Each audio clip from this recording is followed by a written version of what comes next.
Namaste and welcome to the Investment Talk. I'm Nikesh Khatri. Today on Investment Talk, we invited Gaurav Arora as a guest. He is a regional head of Southeast Asia for Kia.ai. In this episode, we will discuss with him about banking innovation, Fintech innovation and role of AI in banking sector. Stay tuned for an insightful discussion. Let's welcome to him. Welcome to the Investment Talk. Thank you. Yeah, you are here in Nepal for Fintech Expo 2026 organized by Fintech Alliance of Nepal. What has surprised you most about Nepal's Fintech ecosystem during this visit? Well, I won't say it's a surprise. It met my expectation. I was expecting to meet the players from the entire ecosystem of Nepal Fintech, starting from the regulators to policymakers, bankers, and the Fintech players, the local Fintech players of Nepal. And it was a very good experience understanding about their vision of taking this alliance, this Fintech to the next level, talking and focusing more on the policies, on how they can utilize the technology to bring the framework of providing better solutions to end customers. Okay. After interacting with Nepali startup, banks and regulators here at the expo, do you see Nepal as a serious AI fintech market or still an early stage opportunity? Well, I believe the fintech players and the technology people, they are ready with the technology. They are ready to propose the technology to the banks, to the regulators. It's up to the regulators to provide them the approvals for the banks and for the insurance companies to look at the correct use cases which can help them to bring back the ROI. There have been a lot of talk which is going about around AI. There have been multiple use cases. However, it has been observed that the AI has only been limited to reducing the cost on the contact centers, utilization of AI on the chatbot side of it. However, if you look at it, AI can be utilized into many other functional aspects, whether it be from bank, whether it be from insurance companies or microfinance, that not only will reduce the operational cost for the financial institution, will also increase the customer services aspects and will have a happy customer experience to their end customers as well. After this interaction, what do you find? Nepal's bank, microfinance and finance company are ready to innovation in AI? Well, that's what I said. As I've been talking to the bankers after this event and previously as well, we need to identify the right use cases. As of now, most of the bankers are only talking about utilization of AI, generative AI, in terms of using it to reduce their contact center cost, right? To more of a chat bot, I can say, more of a conventional bot. However, there are multiple other use cases which can help them to reduce their TAT, to reduce their operational cost and enhance the customer experience. So there are use cases which can be discussed and the fintech players like us can help them implement those use cases. Okay. Most of the banks are mostly uses their chatbot system to reduce their cost, operating cost. Is that the maximum use of AI or that is a early phase? Well, that's a very initial phase of AI. Earlier, we used to have conventional chatbots which were trained on word-specific search. Right now, we are moving into generative AI part. So the bot is a very basic use case for a generative AI or a AI environment. There are multiple use cases which can be fit into different environment on the operational side of it, on the customer experience side of it, or whether to take this technology to the unbanked people as well by utilization of AI through augmented reality or by utilization of AI through creating the generative AI avatars which can help the customer to understand and do banking in the rural part of the country as well, wherein you do not need to set up physical brick and mortar branch or need to have bank employee to guide them. Okay. If we have to compare to Indian market or Indian banking sector which are using AI, how far is Nepali banking sector? Well, I believe it's in a very initial phase. Still we are talking about, like I said, on the bot side of it. There are use cases. There are certain use cases on AI, which the banks in India are adopting. They are again on the pilot or the POC phase right now to increase their banking to the unbanked, I would say the last mile, right? Wherein you have challenges with brick and mortar branches, wherein you have challenges with the employees. However, this AI developed trained avatars are helping the unruled, unbanked customers to do the banking. Okay.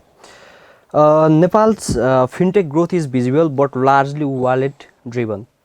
From what you have seen at this expo, is Nepal ready to move toward AI led and intelligent banking?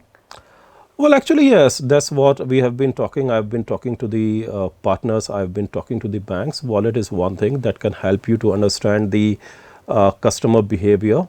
If we utilize a lot of AI on the digital lending side of it, we can offer a lot of credit line to the people who are unbanked, Okay. people who do not have a proper credit history, people do not have proper formal banking association, who do not have the proper income tax returns, or who do not have the documentations to prove their incomes. There are ways which are being used by utilization of AI through the customer behavior patterns. You engage with them and you can create their credit score, and basis on the credit score and utilization of underwriting engines in the loan origination systems, you can offer them credit line as well, which will help people from small businesses to SMEs as well. Okay. This expo brings together policymakers and innovators. What immediate policy signal would convince global companies like Kia.ai to invest deeper in Nepal? Well, too early to me to say what changes they can bring on policy side of it. However, I would like to see in future that if we have better framework to reduce the digital frauds, Okay. have a better framework around fraud risk management, and a better framework around digital banking, so that everybody is have the accessibility to the credit line. Everybody can apply for a loan, and through utilization of the technology, through utilization of AI, through utilization of the available credit history of the customer, they can be provided the credit line so that they can increase their business as well. Okay. Following current our laws, Nepal's laws and regulatories, can Indian AI company or banking company can invest in Nepal? Well, I believe AI is something which does not depends on the regulator. It depends on the use case. Basis on the use case, definitely the requirements of the regulators can be addressed. And if the banks, if the central bank, if the regulators are open, definitely all the companies would like to prefer coming in over here and invest a lot in terms of technology, manpower, and bringing in their technology for sure. Okay. With Nepal's geography and digital divide in mind, can solution like Kiaverse or virtual banking realistically solve access a problem in rural and mountainous region? Well, that's what we discussed earlier as well. I mean, we have been, as a Kia, we have been doing a lot of work, a lot of R&D, and that's what we launched in the last Global Fintech Festival happened in Mumbai last year in 2025. We have been offering digital banking to the customers, to the banks through the new banking pod that is being built up on the generative AI driven avatars, Okay. which can help you to do financial inclusion even to the rural part of the country as well. You do not need any brick and mortar branch, you do not need employees over there, you can just set it up into a community center of any village, and you can plug in any kind of banking activity into that particular banking bot. Okay. At a forum like Fintech Expo 2026, financial security is key concern. How can AI-driven RegTech help Nepal strengthen trust as digital transaction grow? Well, the digital transaction has been growing, and there have been multiple channels for digital transactions now. Earlier, we used to have ATMs, then we moved to e-commerce, POS, then moving to mobile banking, internet banking, now wallets and QR. The more we go into digital banking, there will be more chances of frauds happening. So, as I said, we need to have a better framework for fraud risk management solution. Kia.ai as an technology company has one of the best class fraud risk management solution. That's a real-time fraud prevention engine which prevents fraud across all channels. So that is something which we are very, very much open to position it to the banks over here. And I believe once you have the proper framework for fraud risk management solution, the security of financial fraud can be taken care of. Right now, if we discussing about Nepal's digital transaction growing phase, it is satisfied or not? Well, to be honest, I have not had the proper understanding of it in terms of the data available. So I would not like to comment on this and would like to pass this question. Okay. Remittance remains central to Nepal's economy. For your India-Nepal exposure, how close are we to real-time, low-cost cross-border payment? Well, if you talk about remittance on real time, that is something which will require collaboration between two central banks. That will require collaboration in terms of getting into CBDC, central bank digital currency. Yeah. Once we have that in place, I believe the frameworks and the fintech providers or the technology providers together can work with the central banks of both countries, and they can do the real time remittance through CBDC. India's UPI is often discussed here at the expo. What practical setups should Nepal take first rather than trying to replicate the entire model? Well, I believe we need to increase the penetration into market. I've been here for last 5-6 years, 5-6 days now in Nepal after the event. What I've observed is eSeva and PhonePe are doing fantastic good. There are many vendors, many shopkeepers who have been accepting this payment. I still feel there is a very, very large area which needs to be penetrated. The incentivization of the merchant has to be there, because I see many vendors, many shopkeepers prefer taking cash, and there is very limited adoption of QR through which we can do payment through UPI in Nepal. Okay. So that is one area I believe we need to look into it, how we can incentivize the shopkeepers, the vendors to take payment through QR or to take payments through any other online channel. Okay. In this sector, what Nepali fintech company can learn from Indian fintech company? Well, I believe the Nepali fintech companies are doing pretty good. I met few of the fintech companies over here in Nepal. I believe they need to have a more better exposure. Once they have the technology tried and tested in Nepal ecosystem, they can take it to other countries as well, because the framework remains the same. It's only that the regulators guidelines, the compliances which needs to be taken care of. And I believe once they have done and have stable products in Nepal, definitely they are ready for world as well. In India, there are also so many young talent Yeah. in IT sector, and they are staying in their own country. Yeah. How India can do this to staying? Well, I believe the growing economy in India, being the 4th largest economy now, and being so many startups, so many tech companies providing technology globally, right? As we talk about Kia.ai, we have implementations and our customers in 56 countries. So I believe India has grown as a technology service provider for globe, and we have lots of opportunities in India which actually is helping India to retain the young talent, and the rewards and recognitions which are being achieved by this young talent again is helping them to work hard and be committed to their work. Okay, Nepal also can learn from India's that kind of strategy to staying back in here. Definitely, yes. We can have more startups. You can have more technology company. You will require definitely the frameworks and policies from the regulator. And like I said, I've met few fintech providers, few technologies company from Nepal, and I believe they have the bright minds. They have very good products. And once these are tried and tested in Nepal, definitely they can take it to the world.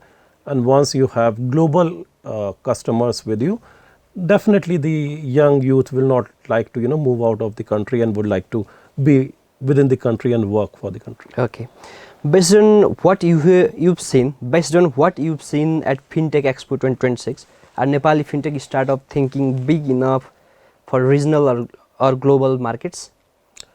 Well, I believe it's too early. It was the very first fintech event of Nepal Fintech Expo. Very well executed, very well documented and presented by the Fintech Association. We got a good traction from the local players. Definitely, as the expo matures, we can see people coming from different part of the world to attend this kind of expo. Okay. We were the only one from out of India to have a booth in this expo this time. And I hope when we come here next time, we will see many other, booths from other part of the world, companies coming in and setting up their booth over here. Okay. It means Kia.ai is one and only foreign booth in this That's fintech. right, for this particular expo. Okay. Yeah. It means it was good. Yes. And we are now last. You are Asia Pacific Regional Head of Kia.ai. Yes. Sales head. And in the last, can you tell me about Kia.ai? What is it and what it does? So Kia is a India-based fintech company. We are a technology provider. We have been into business for last 30 years now. We have been providing technology only to the BFSI clients in 56 countries globally. Kia have 4 offices in India with 12 global offices through which we manage our customers, our implementations, our services and deliveries in 56 countries. Okay. Kia has multiple products which we offer to banks, microfinance and NBFCs globally, starting from core products of core banking. These are digital core banking products which can be offered on both on-premise and over cloud as well. Okay. Then we have the digital lending solution which can take care of the lending life cycle of the loan. We also have solution for microfinance, which is a recognized microfinance solution, well established, well accepted in multiple geography. Then we do a lot of business, a lot of solutions on the digital banking side of it, wherein we do omni-channel banking, taking care of all the customer touch points on mobile internet banking as well. The other solutions which we do is open banking through APIM. On the RegTech side, we have our flagship product, anti-money laundering, and we have been ranked globally #1 on our AML on IBS League for last 3 years. We also have solution for fraud risk management solution. That's an enterprise-wide real-time fraud risk management solution. And then we have solutions on Gen AI based solutions, which are metaverse-driven avatar, whether be it's augmented or virtual reality banking. Okay. If you talk about Kia in terms of certifications, we are CMI level 5, ISO 9001, 27001 certified. We do a lot of UPI in India. And we are PCI DSS, PCI PA DSS compliant, that is required to do any kind of payment transactions.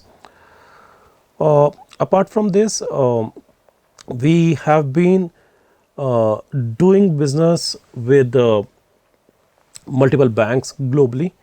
Have been providing solutions, and we have been helping them in terms of digital transformation. Okay.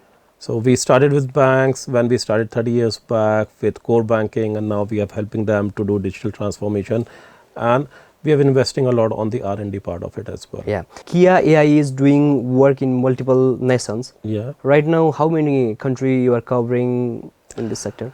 So Kia.ai as an organization, we have our customers in 56 countries. We have over 412 customers in these 56 countries. Okay. And I lead business for Kia.ai for Southeast Asian countries. It means from global, most of the world you are doing, or Kia.ai is doing 56 country. It is running a business. And what are these country? Around 5 or 6 country name, could you say? Well, if I talk about the market which I cover, Southeast Asia, Myanmar, Cambodia, Laos, Vietnam, Bhutan, Indonesia, Malaysia, Thailand. And then we do a lot of business in Pacific, in PNG, Tonga, Fiji Island, Indian subcontinent, that is your Bhutan, Bangladesh, Nepal, Sri Lanka. Obviously, India is there. On the other side of it, we do a lot of business in Middle East. We got 2 offices in Middle East, Dubai and Bahrain. Okay. And then we got office in London as well. We do a lot of business in Europe. And we are very focused on Africa market as well. So whether be it South America or North or West of America, we have our customers in almost all countries in Africa. Compared to this another nation, Nepal is easier or hard to run a business or doing a partnership? Well, the business is something which I will learn with my experience, but I can say they are very, very nice people. In Nepal? Yes. Okay. I mean, whosoever I have met, they have been very, very nice to me. Okay. They are very friendly, they are very helpful, and I believe I will be doing good business with them also. And how is here policy, how our government, our laws? Well, that is something which I will learn with time, I believe. I'm yet to understand much about it. On the AML side and the fraud risk management side, I do understand the policies are being defined. Now the banks are in a process of adopting it. On the lending side, like I said, I mean, that is something which I will look forward in future, that if we can have any policies which can help the underbanked, non-banked, or people who do not have a proper credit history to be provided with credit line or loans. Okay, most of the foreign investor, foreign companies says Nepal is not good for business, Nepal is not good for FDI. What you find in here? Well, like I said, you know, I met whosoever in Nepal. I find them very, very friendly and very, very nice people. Okay. And on the FDI side, I do not have much understanding on this topic, so I would not be, you know, answering that. Okay. Thank you for this important discussion with us. Thank you. Thanks a lot. Namaste. Thank you.